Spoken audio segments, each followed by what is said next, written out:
Muy buenas tardes, tutor Juan Rosso, compañeros de curso de procesos cognitivos. En el día de hoy voy a exponer sobre la sensación versus la memoria correspondiente al tema procesos cognitivos básicos y la realidad social.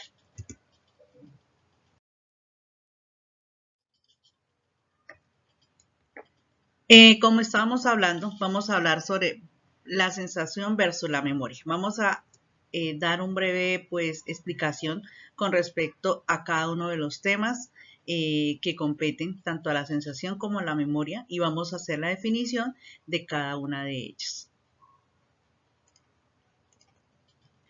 La sensación. La sensación son todos los estímulos que recibimos por medio de nuestros sentidos. Básicamente nuestros sentidos son el tacto, el gusto, el oído, la visión y el olfato. Y la memoria es la facultad que tienen los seres humanos de recibir información, procesarla y guardarla para recordarla posteriormente. Dentro de la memoria encontramos la memoria sensorial, que es la información que recibimos de manera visual, la memoria operativa, que permite reconocer, identificar y dar un significado, y la memoria a largo plazo, que se refiere a toda la información recibida a lo largo de la vida, como los conocimientos, las experiencias y los saberes. En este caso vamos a a conocer cuáles son las estructuras en el proceso cognitivo de la sensación, ¿sí? Como lo estábamos mencionando, los sentidos básicamente son los mecanismos fisiológicos, ¿sí? Que tienen que ver mucho en el manejo de la psicología cognitiva y la filosofía de la percepción. Dentro de eso está el sentido de la vista, el sentido del gusto, el sentido del oído, el sentido del tacto y el sentido del olfato.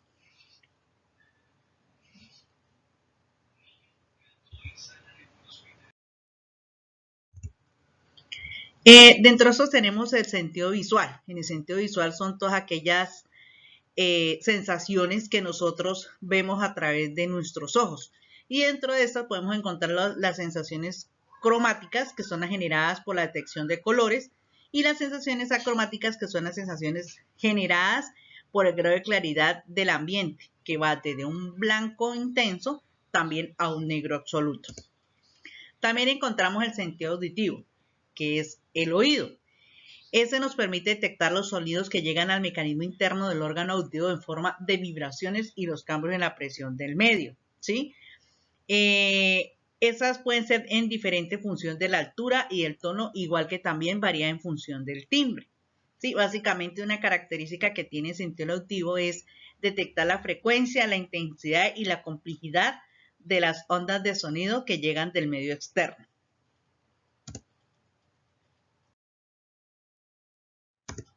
También encontramos el sentido del olfato, que es la capacidad de recibir los aromas y olores del medio, que esto se hace por medio del sentido del olfato, ¿sí?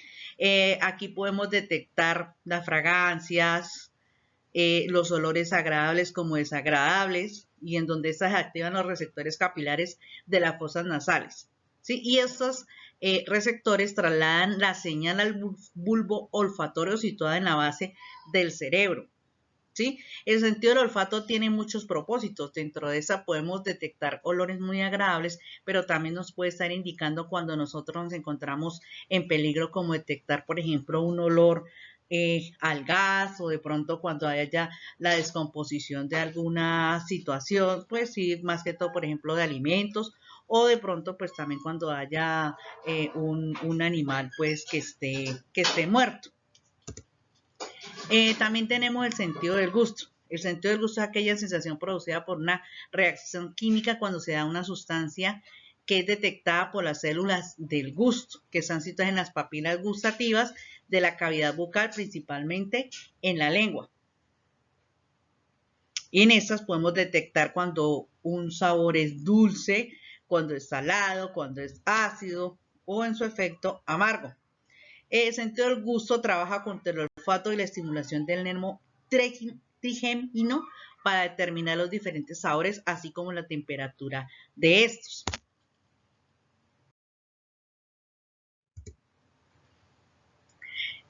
También tenemos el sentido del tacto, que es aquel cuyas sensaciones responden a los cambios en la superficie del cuerpo, es decir, la piel de la persona, la cual es la que puede sentir todo aquel estímulo o elemento al tocarse. Por ejemplo, definir si es liso, si es arrugado, si está caliente, si está frío, o determinar su rigidez. También nos permite, pues, determinar la información sensorial conectada a las fibras nerviosas aferentes, ¿sí? Todo va de un estímulo táctil. Tenemos el sentido kinésico o de propiocepción.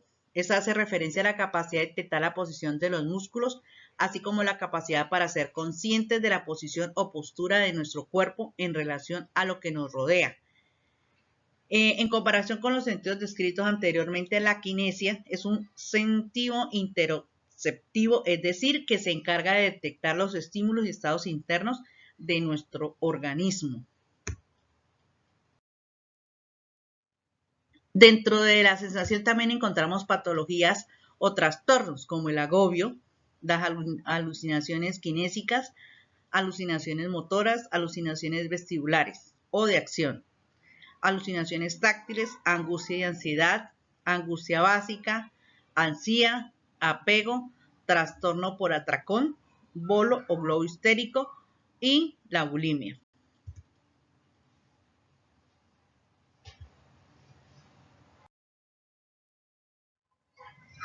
Bueno, ahora vamos a conocer cuáles son las estructuras que se encuentran implicadas en el proceso cognoscitivo de la memoria. Entre ellos encontramos el hipocampo. El hipocampo es una estructura cerebral que ha sido asociada a diversas funciones memorísticas, forma parte del sistema límbico y se ubica junto al lóbulo temporal medial.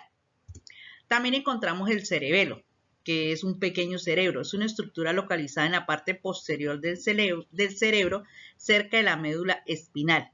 Se asemeja a una versión en miniatura de la corteza cerebral dada su superficie ondulada, como observamos en la imagen que se encuentra aquí. También encontramos la amígdala. La amígdala se encuentra situada bajo el hipocampo en el lóbulo temporal medial.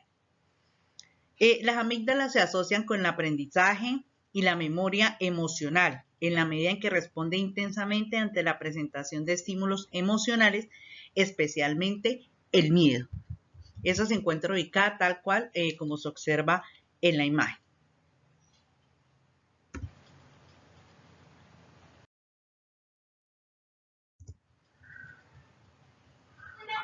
También encontramos los ganglios basales y memoria motriz, ¿sí? Son un conjunto de núcleos cerebrales localizados en el lóbulo temporal medial, situados sobre el tálamo y conectados con la corteza cerebral. ¿Sí? Las funciones básicas de estos núcleos tienen que ver con la cognición, el aprendizaje y el control de las actividades motoras. Los ganglios basales también están relacionados con el aprendizaje y la memorización de procesos inconscientes relacionados con la memoria implícita y se encuentra ubicado tal cual como observamos en la imagen.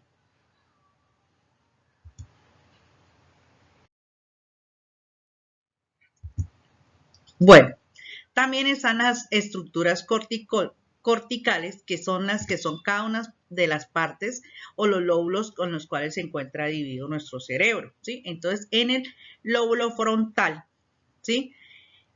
Básicamente es la encargada o participa en la capacidad para realizar ciertas actividades como la planificación del día, la organización del trabajo, recibir una carta, escribir una carta, prestar atención a los detalles o controlar los movimientos de brazos, piernas. También influye sobre la conducta y la personalidad. El lóbulo temporal. Básicamente maneja, es decir, la parte primaria de la audición del cerebro, maneja el lenguaje auditivo y los sistemas de comprensión del habla. Además desempeña un papel importante en las tareas visuales complejas y se encuentra pues ubicado tal cual se ve en la imagen. También encontramos el lóbulo parietal, ¿sí? Este tiene múltiples funciones cerebrales y básicamente las dos principales es la sensación y percepción, y la segunda es la construcción de un sistema de coordinación espacial que representa el mundo circundante. ¿Sí? También ayuda a prestar atención cuando es necesario y proporciona una conciencia espacial y habilidades de navegación y orientación. Básicamente sirve como centro de información sensorial, tanto pues lo que tiene que ver con el tacto, el dolor. Y asimismo también crea una sola percepción. Participa en la memoria verbal a corto plazo y los daños en giro supramarginal puede provocar pérdida de memoria a corto plazo.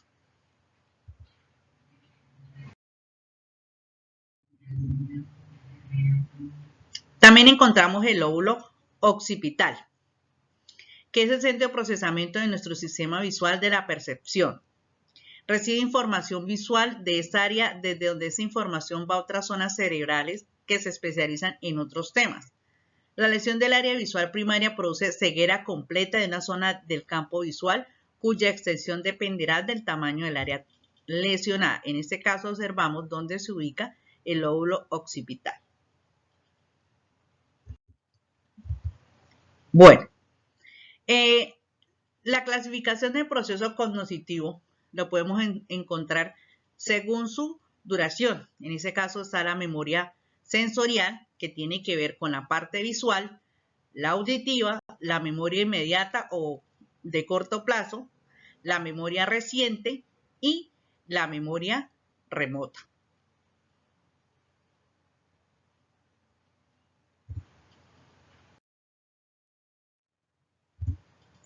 También la encontramos según por contenido o utilización, ¿sí? En este caso encontramos la memoria de referencia, la memoria de trabajo, la memoria episódica, la memoria semántica, la memoria declarativa o explícita, la memoria de procedimiento o implícita.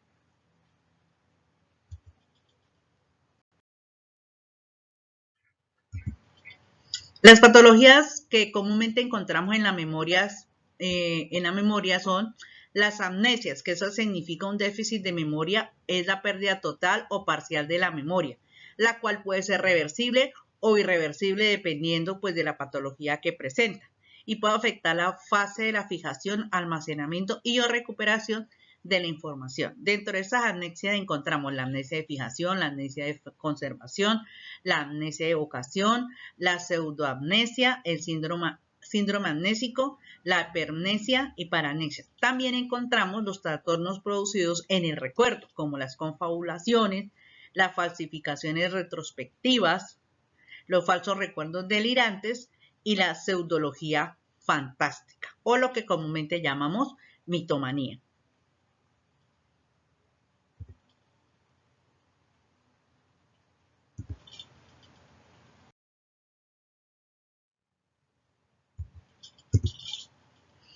También encontramos trastornos producidos en el reconocimiento, como el déjà vu, déjà entendu, déjà vécu, ¿sí? Encontramos también el jamais vu, jamais entendu, jamais vécu. Está el síndrome de Capras o la ilusión de socias y la criptoamnesia.